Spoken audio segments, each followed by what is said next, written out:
بسم الله الحمد لله والصلاة والسلام على سيدنا محمد وعلى آله وصحبه وسلم. بعد التحية waxaa mahad iska leh Allah subhanahu wa ta'ala isku keenay makaankan quruxda badan oo kamid ah madaarista Ahlusunna wal Jamaaca oo ku yaala Nairobi. Makaankan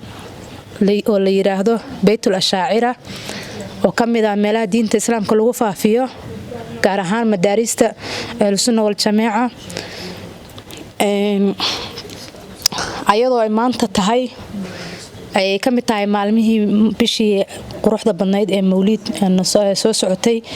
ayaan maanta waxaan qatimaynaa xafladihii Mawlid oo soo socday marka